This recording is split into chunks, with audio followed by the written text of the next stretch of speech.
Hey everyone, I'm your host, Natalie Bode. On the show today is a current Las Vegas Raider, a former Wake Forest Demon Deacon, and the longest tenured practice squad player in the NFL.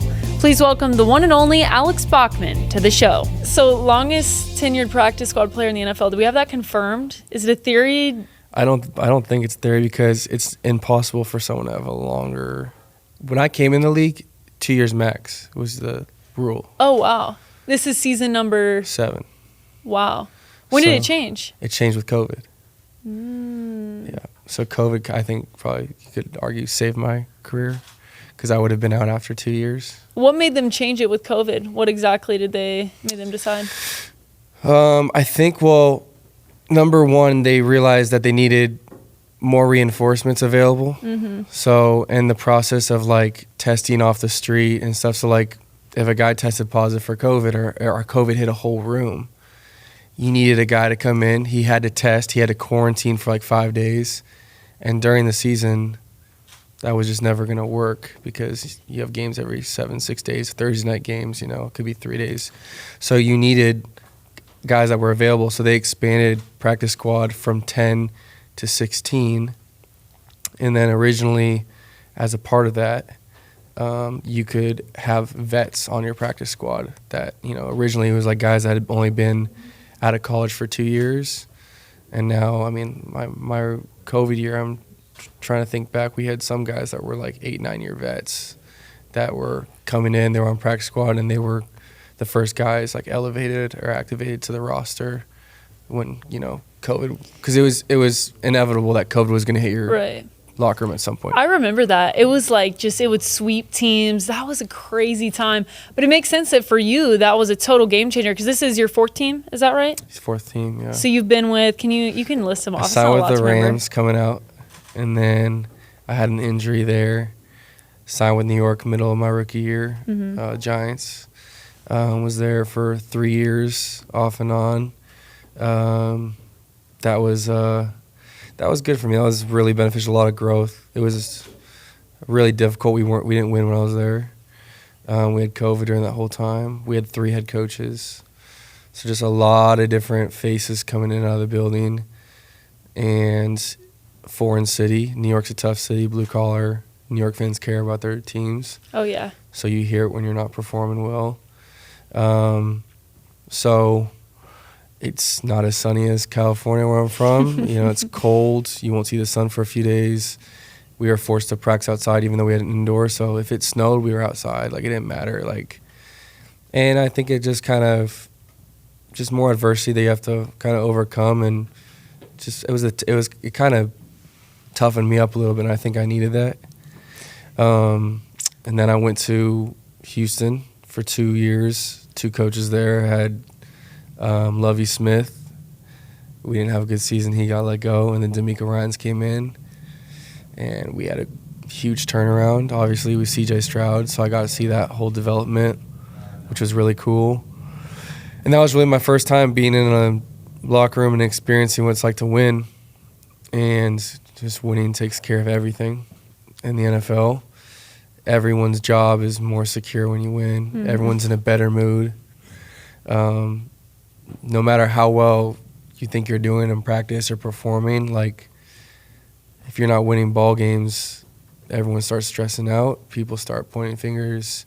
You can tell that, coaches aren't as smiley and happy and joyful, and everyone starts to believe that they're not even sure if they're going to be there next year, and so everyone's trying to take care of their families. So that was really cool to be in a building where that wasn't really a thought anymore. I was like, all right, some people are about to get promoted. And then I was the back end of the Steph Diggs trade.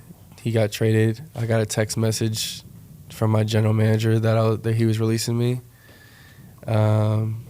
Just in span of 5 seconds, my whole world kind of turned upside down again because I hadn't been released in an off season before. I had been released at the end of camps when they were having it cut down to 53, but these teams had 90-man rosters, and I'm like, dang, I'm not even good enough for your 90-man roster. That's how you view me. So it's just another time during my career where it's happened multiple times where I, kind of took it personally. They say it's just business, but I always take it personally because it affects me personally.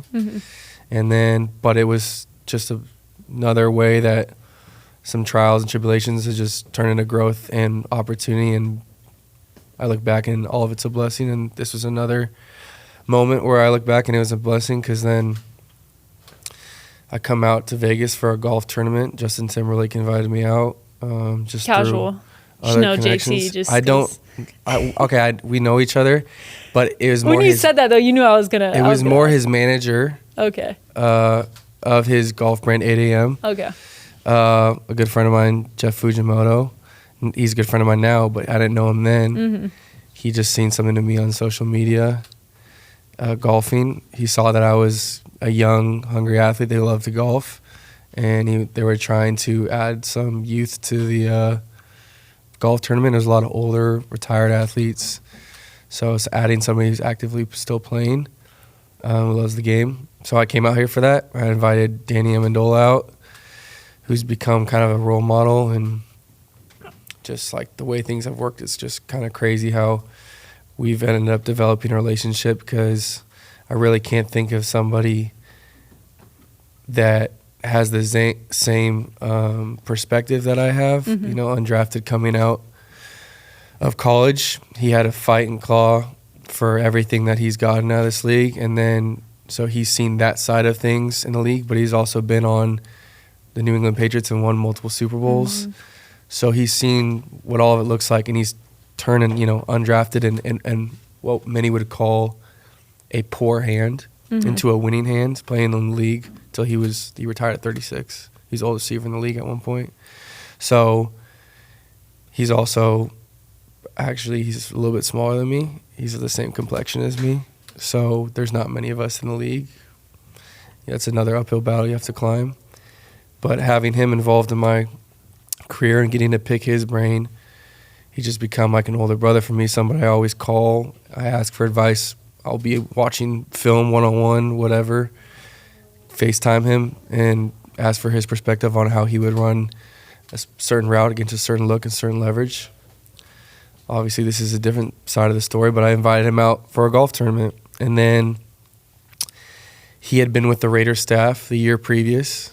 When I was in Houston on their practice squad, I had been calling him, FaceTime him, like, yo, come get me, because if you're not on an active roster, you're eligible to get scooped up by any other team. I wanted to come to Vegas. I wanted to have him as a coach too, and I just felt like it'd be a good fit for me. But he was no longer a coach at this point. He'd been 3 months removed, and he still had a lot of connections in the building. So after our first day, I asked him what he was up to, and he said, yo, come with me to the Bellagio. It's my friend's birthday. He's a coach on staff. It ended up being Fred Walker, who was our assistant quarterbacks coach. He's now in Jacksonville, but Fred's was not even a coach for me. He was really a friend. He became a good friend of mine with my time now in Vegas. I still call him. We talk like once a week. But just looking back on that moment, I walk in, he's there. Edgar Bennett, who was the receivers coach for us last year, he's also in Jacksonville now, but he was the wide receivers coach for the Raiders when I came out of the draft 6 years previous. Wow. And he was at my pro day, and I lit my pro day up, which is a different story. But he was really impressed with me. He wanted me. I think I was very high on his board. I didn't end up signing there. But all those years later, I see him.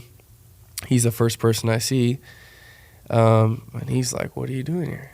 And I'm like, I'm here golfing with Danny. And he said, man, I wanted you so bad coming out of college. And I said, I got released a week ago. Come get me, essentially. And he kind of was like, and he looked over at the assistant GM, which is Champ Kelly, also a good friend of mine now. Champ is now in the scouting department at the Miami Dolphins. But long story short, with Champ, there was an equipment manager, and this is why it kind of goes back to just treating everybody right. No matter who it is on the totem pole, you never know who you're talking to or who you're getting to work with and where they'll end up going. Liam Cohen was my assistant receivers coach in the Rams. Now he's the head coach of the Jacksonville Jaguars. So going from bottom to top. But Champ was a good friend of this guy that was, kind of low on the totem pole in our equipment room. But his name was Eric, and I would use Eric to go catch balls off the jugs machine every day during OTAs. I'd be out there for hours, and he would selflessly, give his time to me to make me a better player. Mm-hmm. He didn't have to do that, but he took it as part of his job. So we developed a good relationship, and Eric invited me to Champ Kelly's summer camp to coach the year before. Now, I knew who Champ was. I didn't have a relationship with him, and I almost went to that camp to help him out and be, a good influence on those campers in Florida.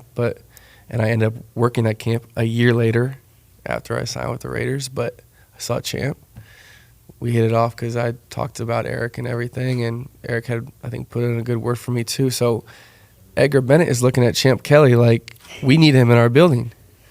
And I was kind of like, I don't want to hear that. Like, don't get my hopes up. Mm-hmm. I mean, all along my storyline, I think there's several times where somebody will say something that sounds too good to be true, and it's usually too good to be true, and then you get your hopes up, and then it's disappointing, and you have to dig yourself out of that mental hole. And I didn't want this to be another case of that, so I was like, don't do that, EB. Like, don't say that in front of me. He goes, I'm serious. Like, I want you in my room. And I'm like, that's great. I appreciate that, but like, I'm good. Like, if you can make it happen, that's awesome. But right. Don't get my hopes up. Don't get my hopes up. He's like, we're gonna make it happen. The draft was that following week. I didn't hear a thing. And another week went by, and didn't hear a thing. And another week went by, and now I'm starting to be like, all right, well, this is the off season. This is when all the rosters are big. I can't get on a team. I'm calling my dad, calling my mom. Like, all right, I think like I've been in this battling for 6 years. Haven't really gotten what I would call a fair shake. Maybe I think it's time. Like, and so it was just something else where I like was praying about it, and I was like, I felt like everything in the world was telling me that I was done. Everything except my inner self was like, dude, you got so much more in the tank. Like, I know what I'm capable of. I don't want to call a career because I know, like, at the end of the day, I could look back and be like, I had all the abilities. But sometimes it's about matching your ability to opportunity. And I take video. I still have it on my phone, actually. I mean, I have all this. I take video. Like, I journal by taking videos of myself. And I talk to myself, kind of just jotting down or kind of just making a reference to like where I'm at mentally in this like moment. Capture the moment in time. Yep. That's cool. And so I can kind of look back, and if I write a book someday, but I can kind of look back on different moments that were pinnacle moments for me and key parts of my journey. But that was one of them. That was May 21st on a Monday. I was waiting for a flight from New York. And I was talking about how I think, this might be it. I'm not really sure. And so I get on the plane, and as soon as I land, my phone's blowing up. My agent's calling me. Champ Kelly's like, you ready to rock? And I was like, shoot, heck yeah, I'm ready to go. Like, what are we doing? So I got my stuff together in Austin, and I was out on a plane the next day to Las Vegas and turned into a workout. I was, at the time, Tom Telesco, who was our general manager. I was his first workout of any player, and so it was me and a couple other guys, and I killed it, and then I signed. And so I signed to the Raiders because I ran into the management of the Bellagio, and that's why my career's still going. So if you never go to a golf tournament for Justin Timberlake, you'd never be in Vegas, you'd never go to the Bellagio, you would never get signed to the Raiders. That's how that came to be. And then if you go back, with all the relationships. I was only on social media from Justin Timberlake because I met a good friend of mine, Dylan Vandenberg, who's a scratch. He's a pro golfer, actually. He's not scratch. He's a plus. He's trying to still make it on the PGA. And I only met him because I went out to California for the offseason because Baker Mayfield moved to Tampa, and I didn't have a quarterback in Austin, Texas. So shout out Baker. I don't think he even knows this, but I'm on the Raiders, actually, because Baker decided to move to Tampa. Are you one of those people that believes everything happens for a reason? Because you're telling this story, and I'm like, there's so many threads. Like, you don't keep that relationship with the guy who would feed you balls to the machine just to grind. He didn't have to do that for you. If you don't have that, then all these, like, it's so many dominoes that had to fall to make this one thing happen. I think just everything happens for a reason. That's why I don't ever really get attached to outcomes, and I don't ever think, like, God is always working for me. He's never working against me. So whether in the moment of pain, disappointment. I don't think there's any point that I can look back on my career and I still have question marks like, why did that happen? Like, I have full clarity on why it all happened, because those different stories and different obstacles and hurdles I've had to overcome have all brought me to where I'm supposed to be right now, and I wouldn't change anything as my life is right now. So I always think, like, there's an old quote Jason Garrett, my OC, used to say. He's like, you're not going through it, you're growing through it. Mm-hmm. So I've kind of just looked at all of that as like those obstacles and adversities. Like, it's not like I'm like praising God, thank you for this adversity. Right. But it's more so that when it does come, like, I'm kind of ready for it. I'm looking like, all right, this is just something else I'm going to get to grow through, an opportunity for me to become a better person, or better player, whatever it is. And so I look at myself now at 28, and I think I'm way further along than a lot of people because of the things I've had to go through, you know, at a young age and through my football career. I would label myself, I think I'm the most mentally tough. I have the most mental stamina of like any player in the league, just based on my story and what I've had to go through. Speaking of that story, I know you recently went viral because you told your story about how you got a Division I offer with 0 catches in high school, which is crazy to me because you were talking about how you would take your tape from 7-on-7s, right? And it would be a guy who might have scholarship offers and be you burning him.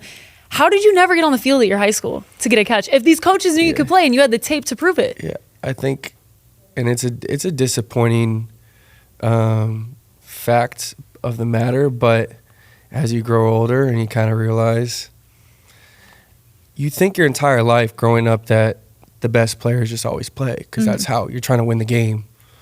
But there's so many underlying factors that are involved that people don't realize too.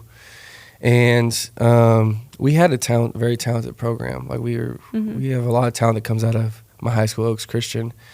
But, you know, we recruited. Like, I don't even know if we were allowed to or whatever. How we kind of happens at a lot of the major California, Texas, Georgia, Florida. You don't think modern day doesn't recruit? Like, you know, that's kind of the way high school has gone in the direction they've gone.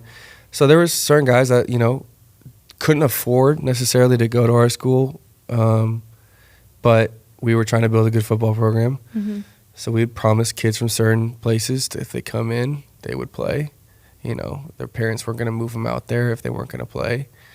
On the opposite end of the spectrum, there's a lot of money at the school. I think a lot of parents, when they give money to the school, they expect their kid to be playing, or they'll still pull their kid out and the money won't be coming in anymore. So I wasn't on either side of the spectrum. I was just a regular student. Like, I figured if I came in middle school and I was a good enough athlete to play, that I would play. There's a couple other reasons. I mean, I had watched film. I had studied the technique to be a wide receiver. I was, I think, built to be a wide receiver. I knew leverage. I knew coverage. I was pretty advanced in my football IQ at a young age.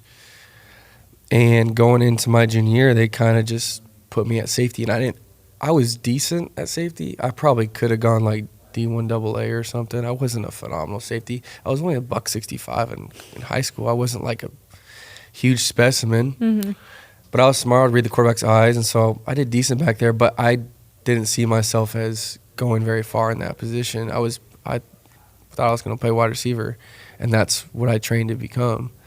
But they told me I was too slow to play wide receiver. They never tied me to 40.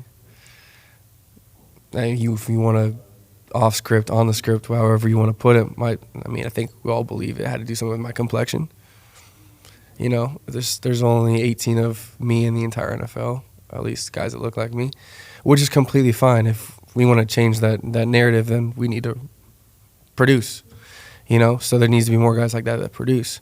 But I don't ever take a victim mindset or point fingers or blame anything for it. I just take it on the chin, take it what it is, and make the most out of your situation. Is what I think anyone should do. You know, if they think there's certain things about them that give them a disadvantage, then take it on the chin, use it to fuel you and make you better. And so I just decided to go out and sell myself. You know, transferring wasn't really we talked about transferring. Is this you and your dad, you and your parents? Yeah. I mean, I was coming home in tears every day. Like, what the heck? I didn't understand it. I was like, this doesn't make sense to me. Like, I feel like I should be playing. I feel like I was getting dealt a bad hand. And so it wasn't like there was never any whine or complaint. I was this 17, 16-year-old kid. Like, naturally, when things aren't going your way when you're that young and you don't understand it, it's really easy to be like, but I quickly flipped that switch and said, okay, what can I do about this situation? And one of the things was like, do you want to transfer? And it was just like, all right, well, just because I get up, and back then you had to like move your family. I'm like, I'm not going to move my sisters and everything or whatever, like for a place that might not be greener. Like the grass is not always greener. And I also think that, like I said, everything happens for a reason. So like, it's not about the hand that you're dealt. It's about what you do with it. It's another reason why I love poker. You can give me a 7-2 offsuit. I can still make some magic happen with it, so it's not about the hand. It's about what you do with it. You can still have a winning hand. You can turn a bad hand into a winning hand. So I just try to use what resources I had. I had a couple believers in the building. Chris Claiborne invited me to his 7-on-7 team that was full of 4 stars and 5 stars and me. And so I'm like, all right, I don't have any highlights. My dad's like, we'll make some highlights. And so... So you have the video camera back there? Really? That's awesome. Yeah, he filmed everything, all my camps and everything. And that's where I got my highlight film. That's my tape. And that's what I used to try and get recruited. And that's Were you flying like across the country with this tape? Because I'm guessing this was on your own dime, right? Yeah. I mean, it was kind of one of those things where it's like, my dad definitely invested his time and energy, and I'm like eternally grateful for what... I mean, without my dad, I don't see this happening at all, he was just so invested in me. And not just that, but like the character development. He's an Air Force guy, the discipline, self-control, just different things some things I had to learn on my own because I didn't listen, but the things that he taught me at a young age, I think gave me a little bit of an advantage because I learned how to become a man young. And like I said earlier, just take things on the chin and try and make what I can out of every situation.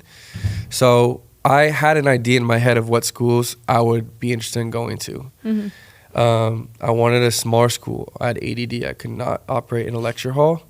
I didn't want to play in the freezing cold.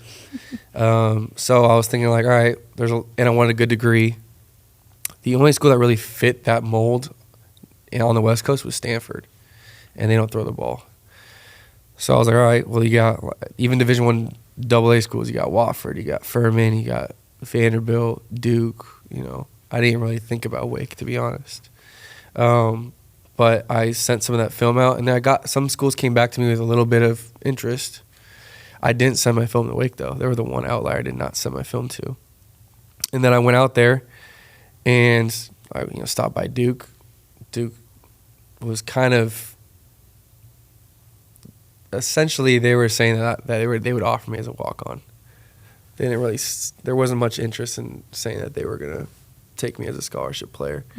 Vanderbilt was a little bit interested, but when I knocked on Wake's door and they didn't know who I was, Wake and Vanderbilt had the same response when I sent the film, and they actually, I guess, watched it. Where's your film and pads? And I was like, I don't have any. This is it. Like they're like, well, we can't offer you a scholarship without film and pads, or we got to see you live. So I knew I was gonna have to run a good 40, so I trained for it for 2 months. I ran well. I won every one-on-one. The camp got rained out at Wake. They said, come back tomorrow. I was like, I can't come back tomorrow. I got the Vanderbilt camp tomorrow. So it was another thing where I kind of had to weigh the odds. I'm like, all right, I'm either going to miss the second half of the Wake camp, potentially miss out on opportunity for an offer from Wake, or I can hope that I did enough here, made a big enough impression, make another impression at Vanderbilt, and hope for the best. And so I was like, I feel like I did everything I could at the Wake camp. I'm going to go to Vanderbilt. I was on the front cover of the Rivals page afterwards. And so Wake knew I had done really well. And then I kind of had to wait a little bit. I went back to school. And at this point, everything had kind of changed. I'd gone from not being the guy, not playing on offense at all. Our whole staff got fired. New coach comes in. So during that offseason, I kind of really progressed and became a top go-to target for our team. So our offseason, I was lighting it up in 7-on-7 for our team now. And I was like, all right, I'm going to have a big senior year. And I come back literally my first game back, 7-on-7, I jump up against Mater Dei, pick off a ball, and land on my shoulder. We win the game, gain 2 interception, but I separated my AC joint in my shoulder. Oh my gosh. So now I'm sitting here with, not only do I not have any offers, my summer's done. So I got to hope at this point I did what, I could, and it was enough for me to get a scholarship offer. And then,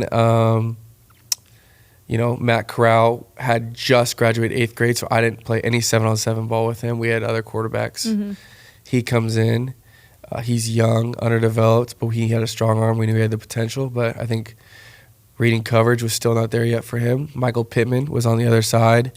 He had been kind of our number 2 at this point, but this was after I got hurt. He really developed and really progressed into, the high school player he became as a 5-star. So when I came back, at that point, Wake had offered me with my shoulder being hurt. They didn't know about it. Mm-hmm. I committed on the spot. Oh my gosh. And then I was healthy enough to come back for the beginning of the season. Matt was throwing a lot to the short side of the field. I didn't get many targets. That's no slight on him at all. That's just the situation that we were in, because he ended up being a great high school quarterback. Pittman obviously became who he is today, one of the higher paid receivers in the league. But I didn't get many targets, so there wasn't much production on my side. And then I got hurt like 5 games in, so I finished my career with like 1 touchdown, but I had my scholarship offer and I was taking it, and then, seeing what I could do at Wake the next 4 years. That's remarkable because, just seeing that stat, I think that's why it went viral. 0 catches in high school. How do you get a scholarship? But the fact that you and your dad were I want to clarify that too. Yeah. I had 12 catches in high school, but I had 0 catches at the time that Wake offered me. Gotcha. All my catches came after my scholarship during my senior year in high school. And then, but like I said, didn't have much production. 0 at the time of the offer, right? So when you were going over to these camps, it was like, all right, we're gonna fly over here, try to get as many in as we can. You had already sent the film, so at that point, was it like, I just hope that they can notice me when I'm performing at these camps? Was that essentially the strategy?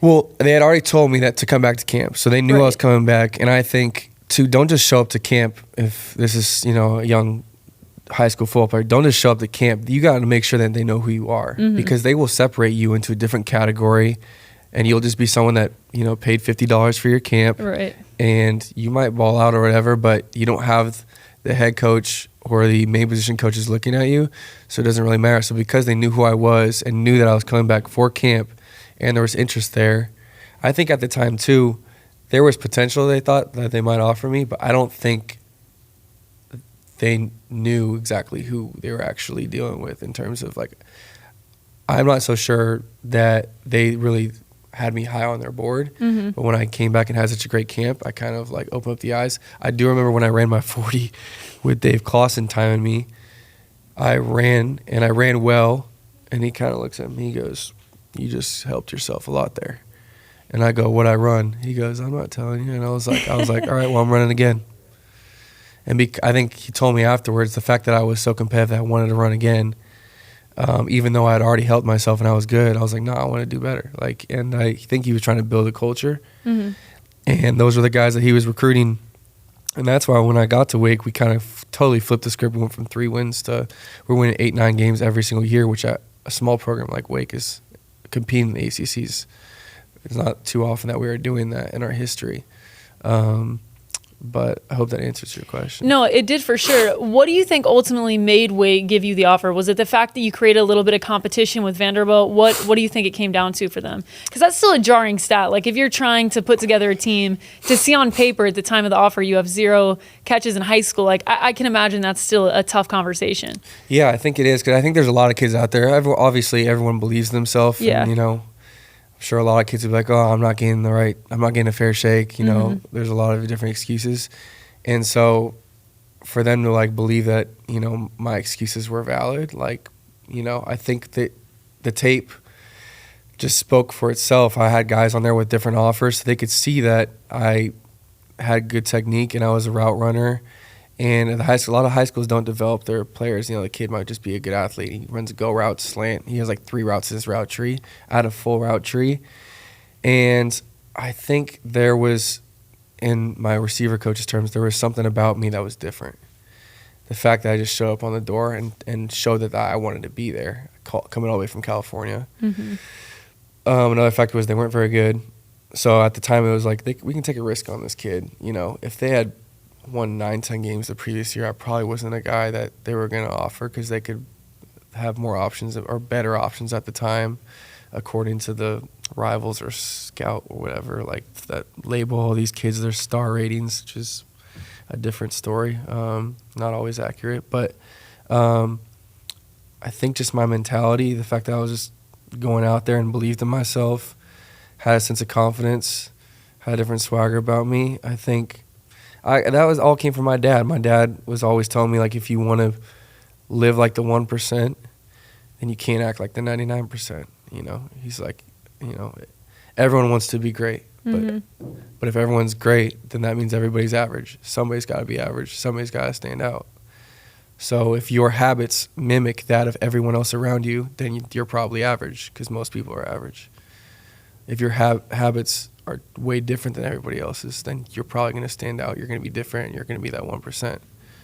So from a young age, I was kind of looking around at what everyone else is doing. That's why I didn't drink. That's why I didn't smoke. That's why when everyone was partying, I was trying to do something. I was working out in my garage. Don't get me wrong, I was a very social kid, and I wanted to be social, and I wanted to fit in at a young age. But I also had a dream in front of me, and I had a lot of motivation. I knew I had a lot of doubters, and I was always very competitive and wanted to prove people wrong. So, you know, I wanted to make sure I got my 8 hours of sleep at night. You know, I just was a big dreamer, but I also had the right people around me, I think, to help make it happen. Enough people. There was a lot of people that, you know, weren't rooting for me, but I had enough in my corner to make it happen. And you had the mentality and the work ethic. I mean, I think speaking to you and hearing that, it makes it clear. But I want to talk specifically about, you talked about you had that dream, you had that vision in college. I saw a video where for every hour that your teammates would be out partying when you were awake, you would go run at the track for the amount of time that they spent at that party, basically just trying with the goal of getting an inch on them and getting a little bit better and getting like kind of a compound effect with the work you're putting in. Is that true? Yeah, so it wasn't like my entire time at Wake. It was like my junior year, I was Uber driving because I was never I just was never a partier. It wasn't going to benefit me. I knew my height, my stature, my complexion, that I couldn't cut corners. I knew I was going to have to do everything possible to give me the best chance and best opportunity to succeed. And I was just a kid that didn't want to live with any regrets. I didn't want to be the guy that was like looking back like, yeah, man, you know, if I had just done this, then I would have been, you know, in the league or whatever. I didn't want to be that guy. So going into my senior year, after I didn't redshirt, I advanced all my credits. So I was taking extra credits so that I could graduate in 3.5 years, because I knew that second semester I didn't want to be in school. I wanted to be able to focus on the draft if at that point it was actually possibly a reality for me. And so that senior year, that senior summer, I was like, this is it. Like I got 6 months, you know, to sell out, squeeze the juice out of it, and then see what comes of it. And then I didn't want to have any regrets. So I was like, I'm literally going to do everything in my power to make this happen. And then if it doesn't happen and I have my degree and I need to go, you know, into whatever field after, then I will. And I'll be able to live with myself happily, knowing that I did what I could.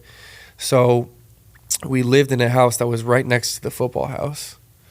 And they would be blasting music.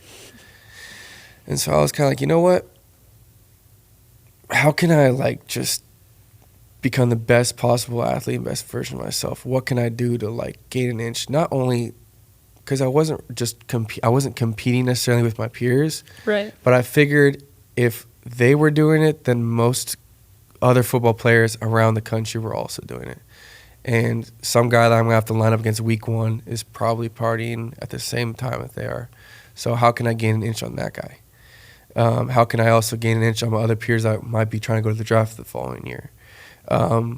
Whatever it was. And so I kind of had that Kobe Bryant mentality of you know, I'm going to go. It don't matter what time it is, how much sleep I'm going to get. And looking back, was it probably that beneficial to be running that much? I was young. So when you're young, you're full energy, you can go. But yeah, it was more just building some type of, I was building calluses mentally, having to struggle. And I just look back at those times now where I'm at my career, and I can kind of flash back to those moments as like, this is all the stuff you've had to go through. And that's just another period of time I've had to go through to try and build myself up into who I am, so that I know when I'm up against the guy in front of me on Sunday, I'm like, this guy has no clue what I've been through. He hasn't been through what I've been through. And so that gives me a huge advantage. So during that entire summer, I would be out, I'd be coming back dripping sweat. And I actually caught a little bit of traction because some guys were like, what's he doing? Mm-hmm. And so I remember by middle of the summer, there was a couple of us in the indoor. We were running routes. We were throwing tennis balls at each other. I saw videos of it. We do routes on the air. I started calling it like midnight club. There was like 4 of us.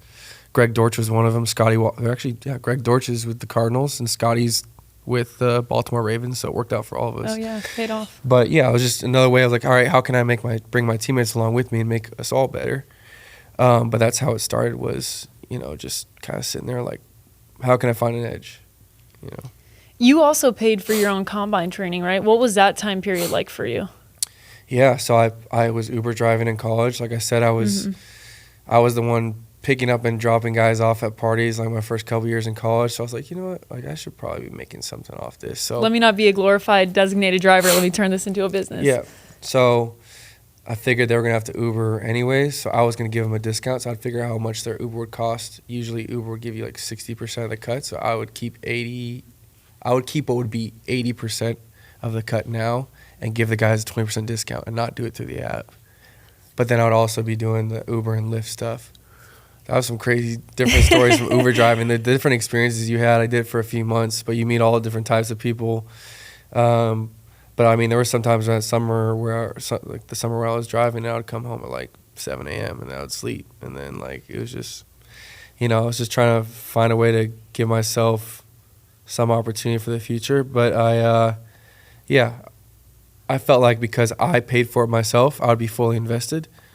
During my combine train, there was a lot of guys that had agents covering it, and they weren't fully invested because it wasn't their money. Mm-hmm. So because it was my money, I'm going to get every sweat of training out of this. I'm going to get every smoothie you guys have, protein shake, whatever. Any massage. I was taking other guys' massages that weren't showing up for them. Yoga sessions. I was up there 3 hours early. I was there 4 hours late. I had a full routine. I was catching 1,000 balls on the jugs every day. I was practicing my 3-step start on the 40. I wanted it to become muscle memory with my speed coach, Les Spellman. We would then get into what everyone else was getting into. I'd have my breakfast. I'd have my shake. We do acceleration stuff. We do change of direction stuff. We get into our route running specific stuff. We'd go to lunch. They all had their meal plans. I didn't have a meal plan. I was trying to gain fat. My body fat was too low, so I was bringing in and out, or I was eating donuts, whatever I could to like keep my weight up, keep my mass up, because I was just burning so much because I was just sweating training all day long. So doing everything I could to keep my weight up. Not even just keep my weight. I was trying to gain weight, but went into like cognitive exercises after that. Went into our full lift. It'd be like 4 or 5. I'll get into the tubs, do recovery, catch more passes. I'll get home like 6, 7. My mom had a home cooked meal for me. And then I would stretch and watch The Office. I'll go at 9:30, and I did that for like 3 months. And I was in my hometown, but you would have no idea because I was completely cut off from everyone else. I wasn't interested in hanging out with anybody at all. I was so locked in to what I needed to be locked in on. Because like once again, I was like, this is it. I didn't put up crazy numbers. Like I'm not in this place to be, just relaxing, sitting back and still allowing it to happen for myself. I was like, I have to grind every second for what I want. I'd been doing it since high school, so at this point it was natural for me. And so I ran really well my pro day. That's where I ran to Edgar Bennett, as we mentioned earlier. But there was like 40 scouts there, and I just tore up. And I think that kind of pushed me over the edge to an opportunity. There's a couple teams that were interested in me coming out. Ultimately, I thought it was best for me to sign with my local team, the Los Angeles Rams. My college quarterback, John Wolford, was there. I knew I was going to get to play a lot in preseason. And then, yeah, I mean, I'm thankful for my time there. Obviously, I got hurt in preseason, which was a bummer, but looking back, like, I'm super glad it all happened that way. What is that process like? Because how do you go from being undrafted to now year 7 in the league? And I feel like you could inspire a lot of people out there because your mindset has been one of the great separators, among other things like your work ethic too. Shoot, rent's due every day. It's rent due every day, and tomorrow's not promised. And that's for anyone. I think we take a lot of things for granted, and I think just getting cut multiple times and being on my couch. I mean, these first 7 years, the amount of times in September I was unemployed on a couch waiting for a call back after camp. I'd been either hurt or something didn't go my way or whatever it was, and just that feeling just made me take every day in the building as just a blessing, an unreal opportunity. So there's been a lot of things that have kind of built me into who I am. I think one big example was after my time in New York, I finally thought I had my breakthrough. I had led the entire preseason in touchdowns and catches. Funny stories, I had more production in one half of a preseason game than I did my entire high school career combined. So I had 11 catches, which is the same amount as I had in high school. I had 122 yards, and I had 2 touchdowns in one half, which is actually a franchise. I don't think anyone. I was going to say, they call you a preseason legend. On TikTok, there's like a subsection of TikTok that talks about that. So I think a lot of people expected me to be in New York. And like I dealt with in high school, just because you deserve a spot or doesn't mean necessarily you're going to get it. And this was another time in my life where I didn't get what I felt like I deserved. I was making tackles on special teams. I was 5 yards in front of everyone on kickoff. I was playing. My spirit was ignited. Like, I had that fire in me that I've always had as a kid. And so then there was a lot of teams that were interested in me. I'm not going to get into all the details why my theory of or what happened as to why those teams became disinterested, but you don't want to share? I mean, now I'm a little intrigued, but you don't have to. Yeah, that's for a later date. There were some people that were involved, I think, that tried to throw me under the bus a little bit, on some stuff that wasn't true. But it's okay. Like I said, I ultimately ended up to where I was supposed to be. And so I was working out for a bunch of teams, and now I'm week 10, and I'm like sitting on the couch like, all right, you're telling me I had the best preseason anyone in the NFL. I'm arguably the most deserving of anyone, quote unquote, most deserving of a spot of anyone. And I'm here sitting here week 10, midway through the season, and I still don't have a job. So that's like, that happened a couple times throughout my career. So I'm sitting here like, what else do I have to do? So at this point, now I'm really like, if I get back in the building, like every day is like it's my last. And that's where I ended up signing with Houston. My uncle, who had played in the NFL, he had been a major role model for me because he made me believe I could actually make my dream come true. I didn't know this during the whole 3 months that I was dealing with, or 2 months or whatever it was of, kind of a dark spot mentally. But he had gotten cancer, and then my dad called me. He said, "You just signed with Houston. Congrats. Your hotel is in the Houston Methodist Hospital. Your uncle is getting chemo treatment across the street from you right now at Houston Methodist." And I had no idea. And so I went across the street and visited him multiple times and kind of just picked his brain on how he made it, how he made it happen, which I had been doing since I was a kid. But, he's asking me, like, are you the first one in the building? Or are you the last one to leave? Like, what time you get in there? But he would always ask me, he's like, are you having fun? And I think at that point, like, before I got there, I wasn't having fun because it had turned into such a business. And I was kind of constantly thinking about looking over my shoulder, like, could this be like my last day? What's the pressure involved in that mentally? Like, your headspace that you're in. It's kind of tough when, like, you're thinking this might be your last chance every day that you're out there. But he's like talking to me, and I kind of went back to my 8-year-old self where I was like, first day of football, I couldn't wait to go out and play. And if I was going to have a conversation with my 8-year-old self in that moment, and tell them I'm in the NFL now. All these years later, 20 years later, you made it to the NFL. You're going into year whatever 5 it was at the time, and my younger self is asking me like, "Are you happy? Are you having fun?" And I told him no. Like, my 8-year-old self would be like, "Are you kidding me? Like, we did all this work and now you got to that point and you're not having a good time? Like, this is a dream." Yeah, you're living the dream. You're living my 8-year-old self's dream.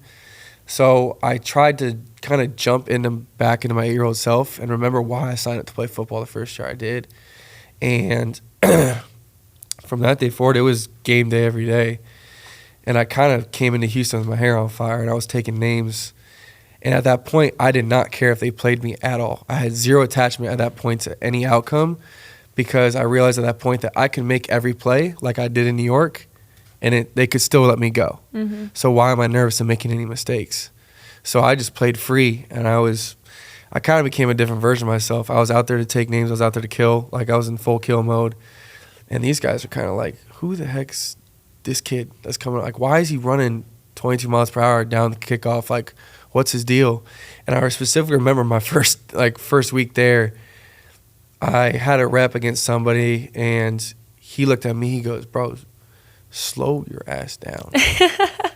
This is practice. Like, these guys are trying to get ready for their game day." Yeah. And, and I looked at him. I said, "You go spend 10 weeks on the couch and come back and tell me to slow down." And he kind of looked at me like, that's a different perspective. Certainly is. So I've kind of just taken that and used that every kind of day, every year since. And so I know I have to scratch and claw for everything I want, and I can't take days off because there's a line out the door and across the country of guys that would give anything to have the opportunity to have. They're all coming for my job, and I don't feel like giving it up.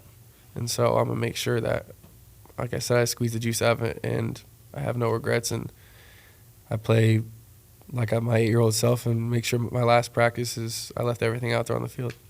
Your fortitude that you've created through the adversity you've faced, I mean, I think adversity is the greatest teacher, but you're a living example of that, and especially your perspective at 28. I'm a little younger than you, but even hearing this, I can acknowledge that for a 28-year-old, you're certainly living in a way where you're not going to have regrets later because you're in the moment now, and you're not taking it for granted.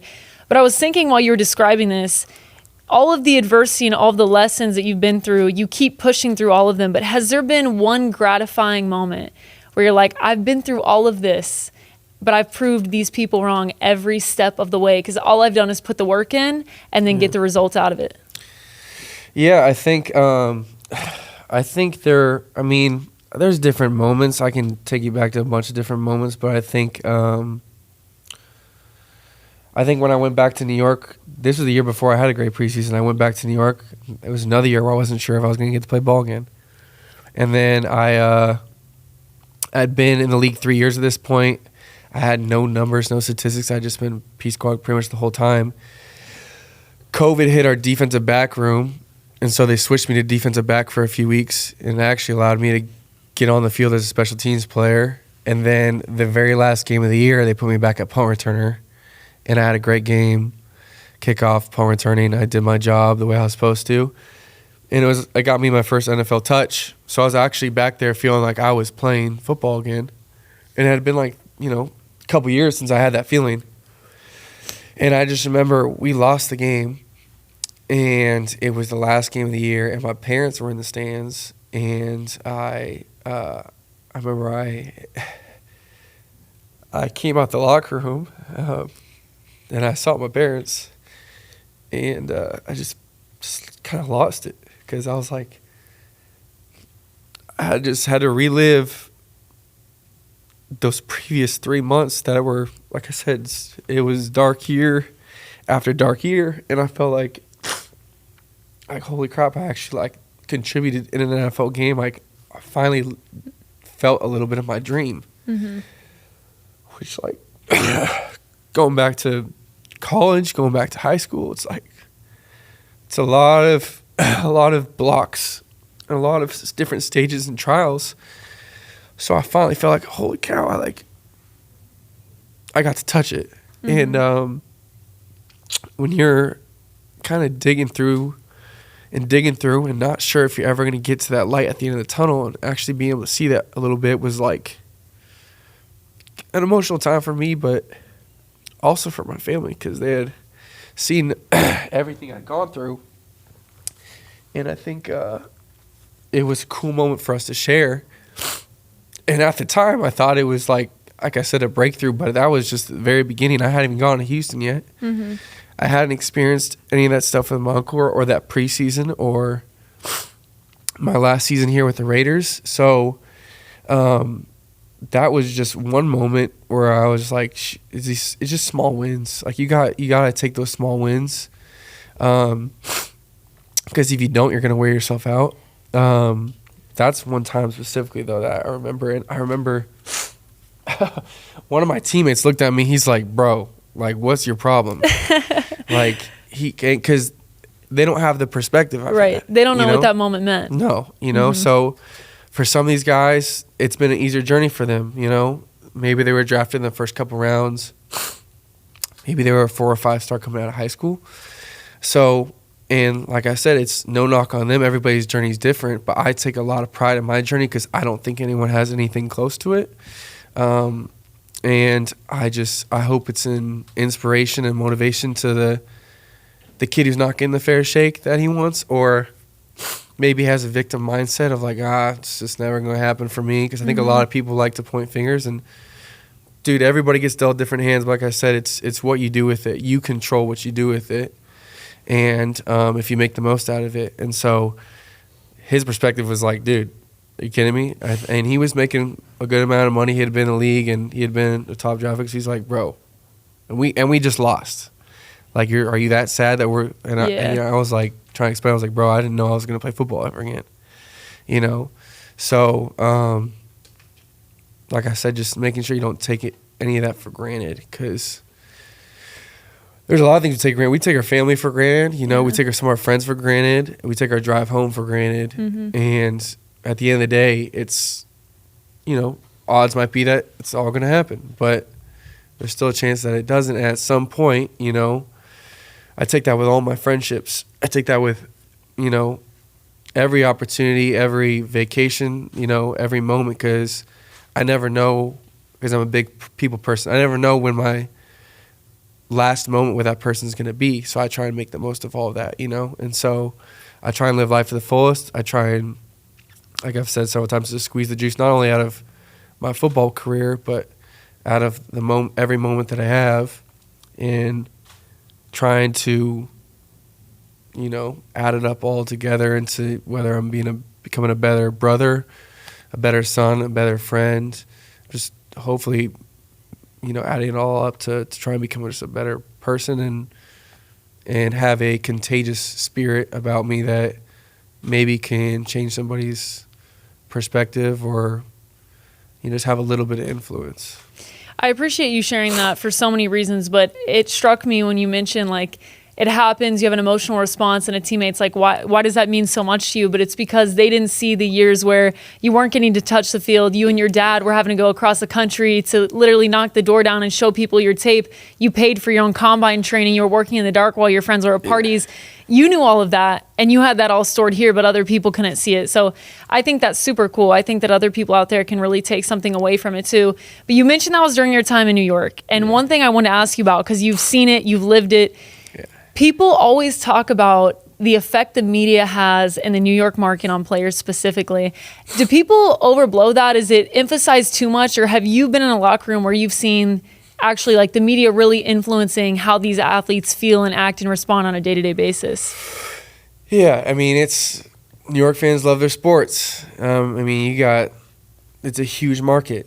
So Giants, you got Yankees, you got the New York Knicks. And so, outside of the Yankees, a lot of the teams have been disappointing. The Raiders had a decent year a couple years ago, but obviously the Jets haven't been that good, and Islanders, So I think a lot of people are fed up, but these people they work hard 9 to 5, Monday through Friday, to see their team play and pay for tickets to be in the game, So there's a lot of built-up frustration. In the same way that, a lot of my years were stacking up, and just one thing after another, it's like it can build up a little bit of maybe animosity or, a little bit of frustration. And so that is kind of all warranted.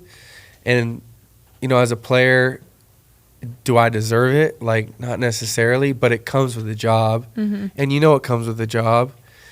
And everybody has their own perspective. Everyone has their own experience and whatnot. So we're just players that are hired and paid to play.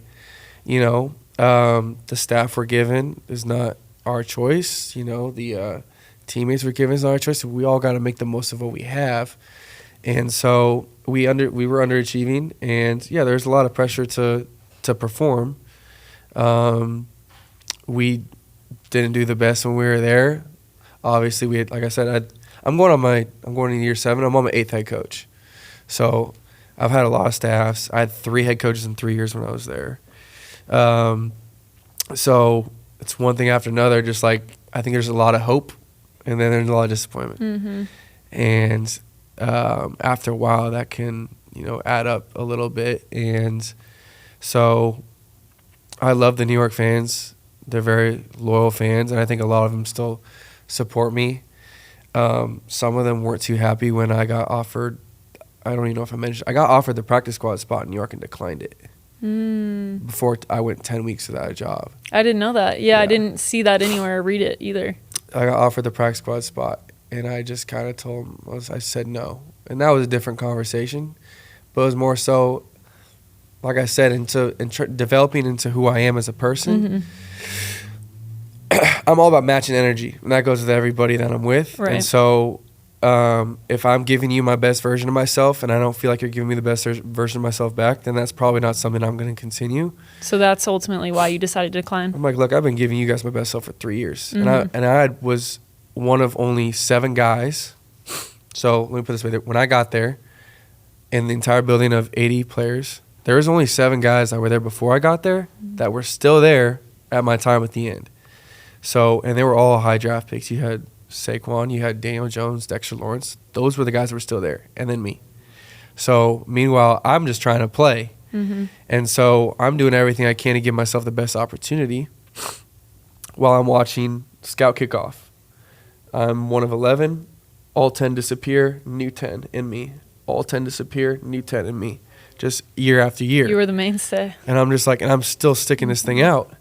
And so when I had the preseason I had, and I couldn't ever mimic it again. I mean, they put me on the punt block unit for one play against the Jets in practice, and I blocked the punt. They put me on a couple reps on kickoff. I'm making the tackle. I won every one-on-one. I caught everything that touched my fingertips. So it was like, I can't do anything else. I literally sold out. And so when they offered me that P squad spot, I felt like it was a slap in the face. And I was like, hey, their argument was that if you're on a practice squad, you're one move away from being on an active roster. And at this point, I'm like, I'm not a rookie anymore. I'm like, I'm on my couch. I'm one move away from being on your active roster. I know how this works. And I think at that moment, I was standing up for myself, and I wasn't the soft California kid I used to be. New York at that point had kind of built me into who I was and developed me and toughened me up a little bit to stand up for myself on all my 2 feet.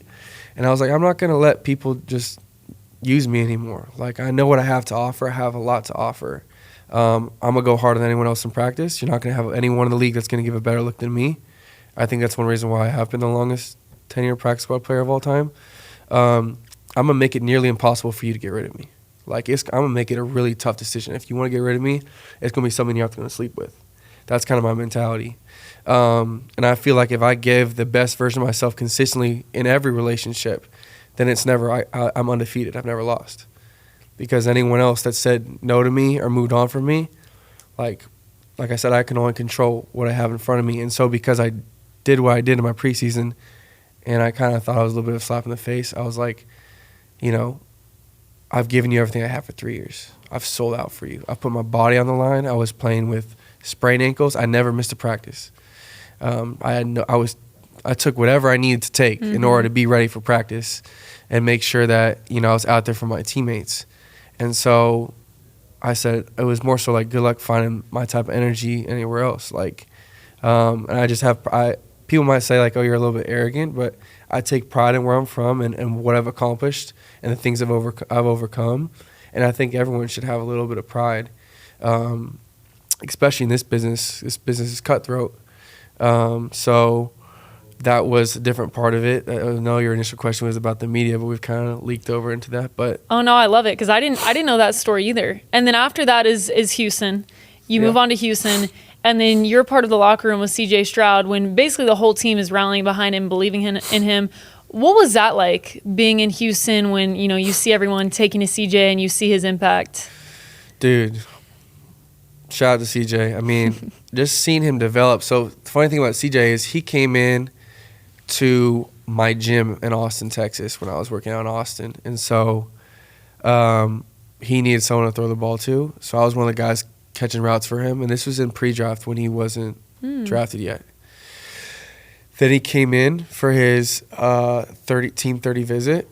And I sat with him at the table and we hit it off. And he was just, he was, like I said, he was young. He was very mature in how he carried himself. But seeing him come in as a rookie and just kind of being a guy that, wide-eyed and ready to kind of learn and just so quickly developing into a leader of our team and just the poise. I think in off-season program, usually, you're coming from, I don't care how good you were in college, you come to the pro level, it's fast. Everything is quicker. And being able to have everything register, like it's hard for these quarterbacks when they first come in, getting the play call right, making sure everyone's lined up, understanding the scheme, understanding what the defense is trying to do. Like, it's way more advanced. And watching him so quickly pick up the offense, I think he turned over the ball once or something in our off-season program, which was like most of these kids come in, they turn over the ball a lot. It's usually a process they really have to work through. But he got a hold of it just so quickly. And I think it wasn't too long until we looked over and we're like, oh, we might have a guy. And then just seeing his confidence skyrocket during the season was really cool. Just seeing that whole quick turnaround, new head coach, rookie quarterback, first-year offensive coordinator at that time.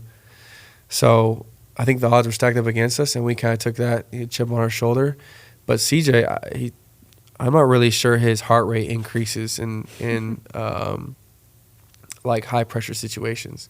Even when we play basketball and shoot hoops, and it's just like it's very like almost like kind of nonchalant. It's super easy for him, even when the game might be on the line. So he doesn't get rattled. This year he had a tougher year. I don't think it was his fault necessarily.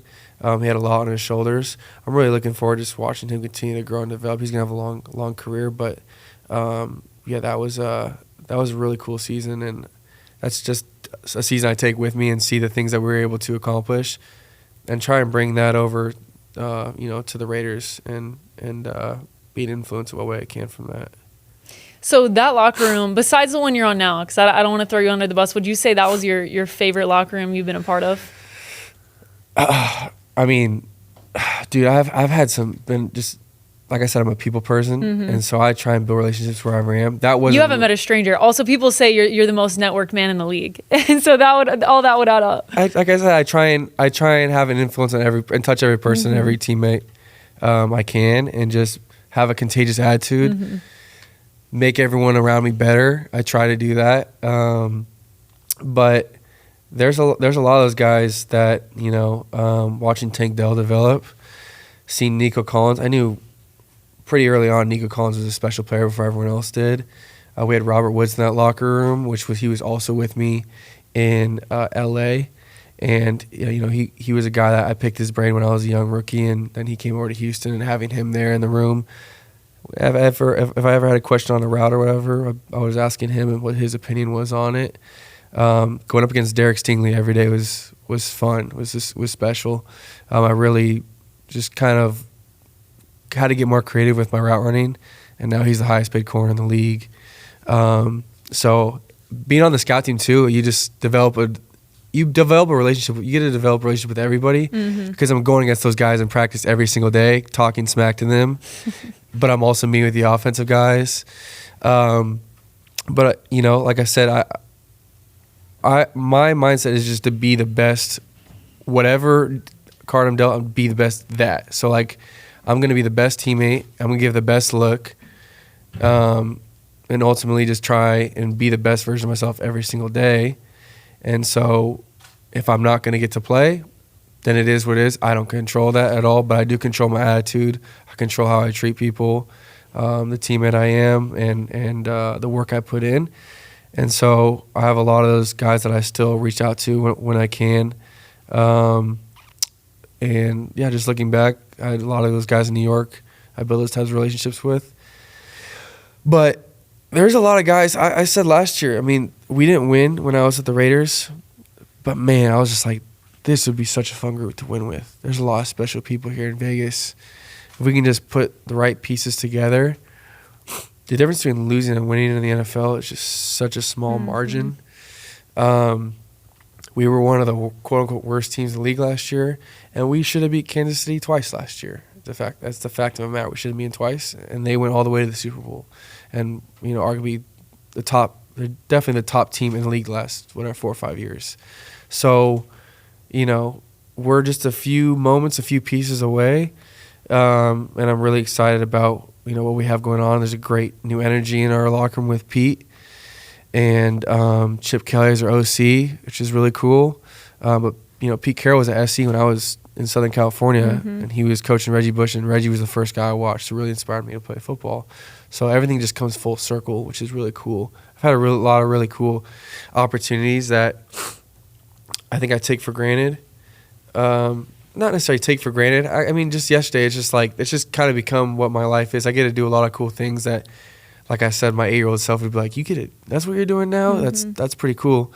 But like just in the building yesterday, we're doing, the 30 visits or whatever. And a lot of the kids, top players that are coming out for the draft, are in our building. And I think 10, 15 years ago, like meeting those types of guys would be super cool. But that's what I get to do every day. I'm playing horse one-on-one competitively with Max Crosby every day, talking smack to him. He's a good friend of mine. That's a pretty cool experience for most people, but it's something I just do every day. And sometimes I do kind of take it for granted. I try not to be that person. But when it comes to being on the field, I try and make the most of it every single day. But like I said, we have a special group. There's a lot of special people and cool people in the NFL. They've all had they played a different part in my career. I have a lot of people I'm certainly thankful for that I've been lucky to come across during my, career, and really looking forward to making, more connections, meeting more people, and forming more cool relationships. Hopefully, years to come, and hopefully I can, stretch this thing out for as long as possible. You mentioned some younger guys coming through. Was there anyone you got to meet or talk to made an impression on you? Judkins, the running back from Ohio State. He was playing horse, and he didn't want to leave. He was that competitive. He didn't want to leave. The bus was waiting for him, and the game, there's one more letter that needed to be given out.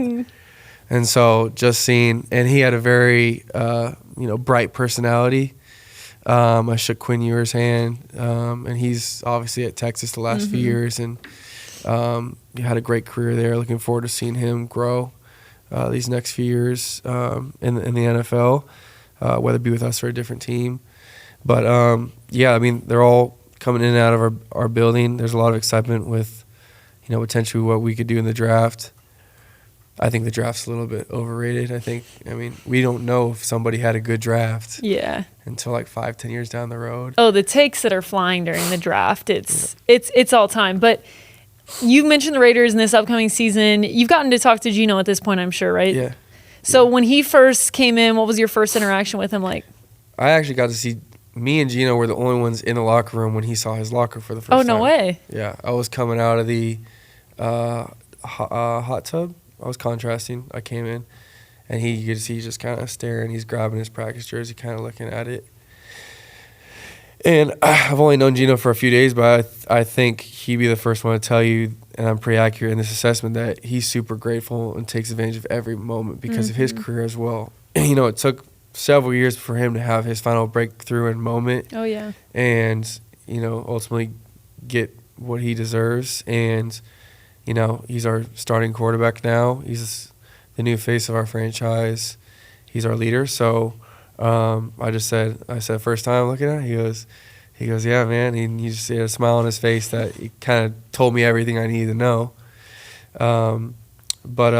Yeah, we've only gotten to really throw the ball around like one time. We're still in the middle of testing. It's our first week back, making sure our squat test, bench test. So there's only 4 hours in the day that we get to work according to like the NFL regulations and stuff. So there's only so much time to meet, time to lift and whatnot. So hopefully we can get into more of the offense and route running. These probably starting them out, to be honest. But yeah, excited. Wow, very cool. I'm gonna get you out of here with this. We talked at the beginning about how you're from California, and I had to ask this because this is fascinating.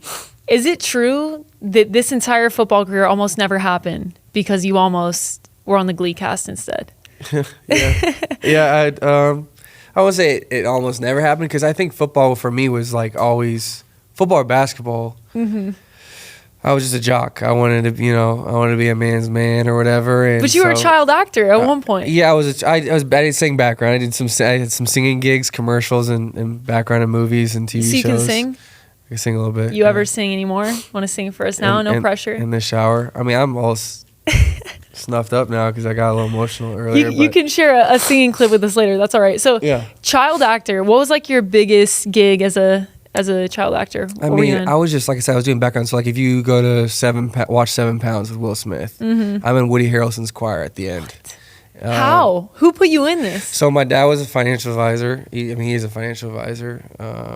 He flew in the Air Force, retired, and then he, like, self-taught to be a financial advisor, passed all the tests. And so his work ethic is where a lot of my work ethic comes from. So, I saw us go from a really small house when I was a kid to like a slightly bigger house. And then after I left, but my dad as a financial advisor is very smart with his money too. So I don't even know what he I have no clue. Like I don't. He's very conservative with everything in terms of what he wears and how he spends. But so was his clientele that kind of got you involved, or just being north of Los Angeles? Yeah. Like he was managing some people who were involved in the music industry and movie industry.